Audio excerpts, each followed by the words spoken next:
My name is Chad Heeb. I'm Vice President of Operations for New York Chips, and I've been with the company for 4 years.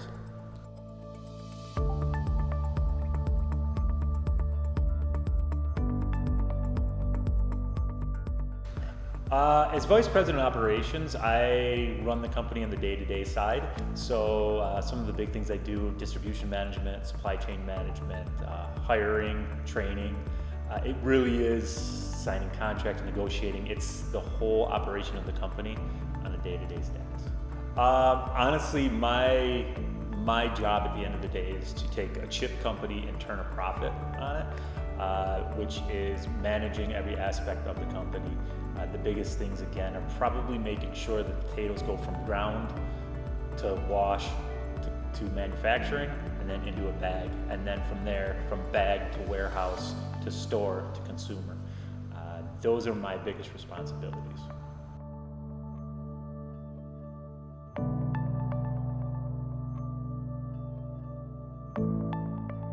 So I start my day at 6:30 a.m. I come from an athletic background, and I was always taught, if you want to lead a team, you have to be the first one there and the last one to leave. So I get at my office at 6:30. Typically in the morning, what I'll do is I'll take my orders that I have for that day. I will build the orders. That is taking all the chips, putting them on order, crossing off the invoices, getting them ready to ship out. My people start arriving anywhere from 7:15 to 8:30, and then I get them ready to go out on the road.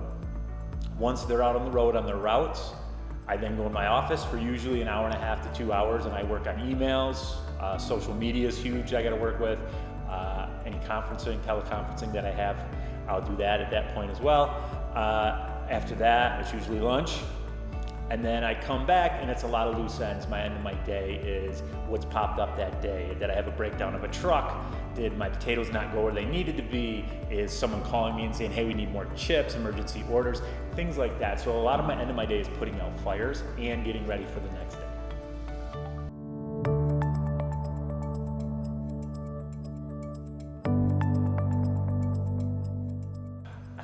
It's always one of those things. I tell everybody, you have to enjoy what you do. And I come from an education background. I was a teacher for a while, worked in higher education for a while. And I never thought that I would go into business, even though that's what I started in college. My first major in college was business. I never thought I would go that route. And it just, one day I had a friend of mine messaging me about an opportunity to work for New York Chips. And I never closed doors. I was always taught to keep doors open. And there's always opportunity, whether you know it or not. So through talking to this friend of mine, who was a mutual friend of the gentleman who owned New York Chips, I got an interview with having zero expectations of actually going into this field. After about 10 minutes of the first interview, I was intrigued. I really was, because it was a challenge. I love challenges. And it gave me the opportunity to explore something that took me out of my comfort zone. Education at that point was pretty easy for me. Higher education I knew pretty well. I've been in it for 11 years. So I wanted to do something new and something close to home. This is 5 miles away from my house. So the second interview, I kind of jumped at it and said, yeah, let's do it, which I think my family thought I was crazy because I had no background in it. So I never really had preconceived notions. I never had an idea that I would ever gonna run a chip company or a company at all. But I always enjoyed the challenge of it. I like going out there and finding new places. I like talking to people about new things. And I like the art of the deal. I like at the end saying, hey, that's one of my companies that I got to take my product.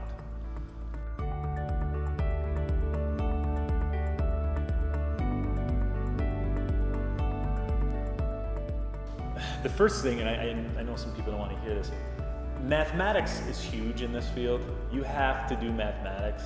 A lot of my job is counting. A lot of my job is statistics.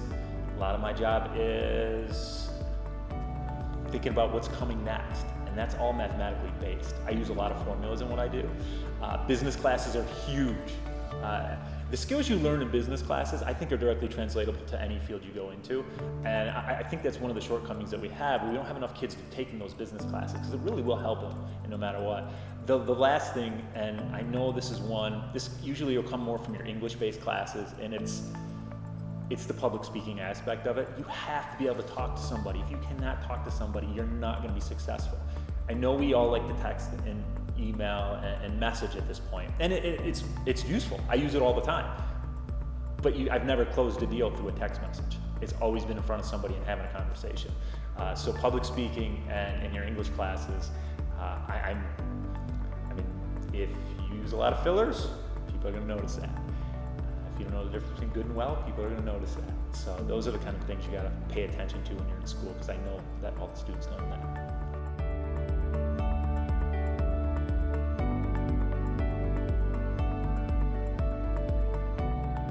The soft skills that are really important when it comes to this line of work. First off, teamwork is imperative, no matter what you go into. And I think that's one of the things that we lose. I'm more of a loner. I don't want to work with someone else. Unfortunately, you have to. It doesn't matter what you do. You have to have teamwork. The other thing, you have to be reliable. It's very important nowadays that you're reliable. A lot of what my team does, my sales team, they're on the road by themselves. So they actually report to me what they did that day. And if they're not honest and reliable, I have no idea if they're telling me the truth or not. So those are the really big things that we have to make sure we're taking into account when we're doing this.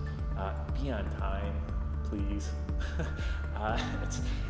It's a show of respect being on time.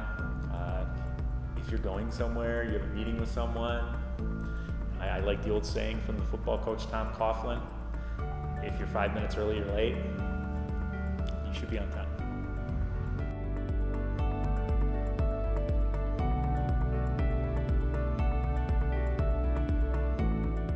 You go just by an hourly rate, typically you're going to start off anywhere from $13 to $15 an hour. That's where you're going to start. The interesting thing, and what we do a little bit different as far as bonuses and things like that, or benefits, you have your medical and dental after 90 days, which is good. We have profit sharing after 2 years, which is not overly typical anymore. We also have 8 other companies that we own, and we have employee discounts through those companies. So one of them being automotive. If you need tires on your car, you're going to actually pay what a dealer pays, not what they sell them to you for. So things like that. Some of my employees have mileage, where they get mileage when they drive. My employees get to fill up their gas tanks, so they don't have to pay for their own gas. So there's a lot of things that play into it. In the totality of it, in a first year, one of my salespeople would be probably in the $30,000 to $35,000 a year range. Once they're there for a few years, most of them are making $45,000 a year. Now, having said that, I will tell you that most of my salespeople have prior experience and are coming from not from right out of high school, right out of college. I do have a couple that are doing that, and they work their way up.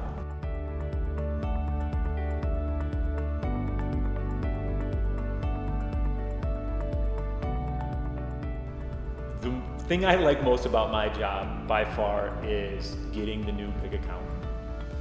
There's nothing better than having that account that you've worked on for 2 years, and then finally they say, yes, we're going to let you in. That's the rush that everybody in sales goes for. And make no mistake about it, your greatest CEOs in the world are nothing more than salesmen or saleswomen. That's all we are.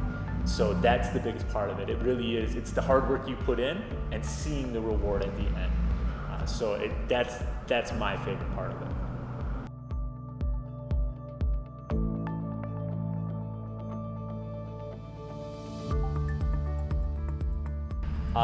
The things that I can't control are the things that are the most difficult for me. That is supply chain and distribution management. When it comes to supply chain, there's always things that come up that I really have no control over whatsoever. A truck breaks down, my potato yield is smaller than it was the year before because of weather, things like that. My manufacturer, where I have the chips made, their machine breaks down. Okay, I needed my order tomorrow, I'm not getting it. Now I have to tell somebody they're not getting it. Supply chain is the other thing. You have distributors. You have people who take your product for you and they actually go to different companies. The distribution part of it is, once it's out of my hands, I don't get the opportunity to put it in the store, but it's my name on the product getting put in the store. So if the store looks bad because somebody had a bad day and a different company was carrying my product, it reflects on me and I'm the one who gets the call. Those are the most difficult things, and it really is the things I can't control that I want to.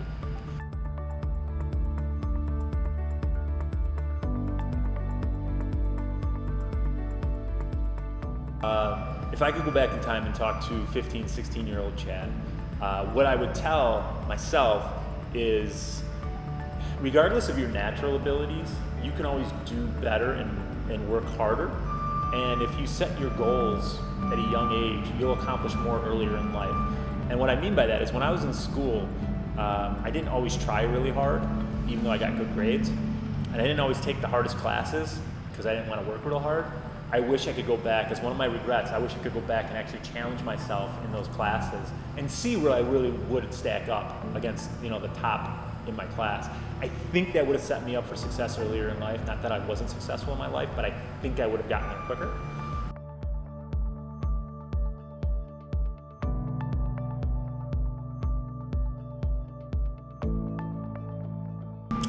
Career exploration is absolutely pivotal for success, I think, as you move forward into your young adult life.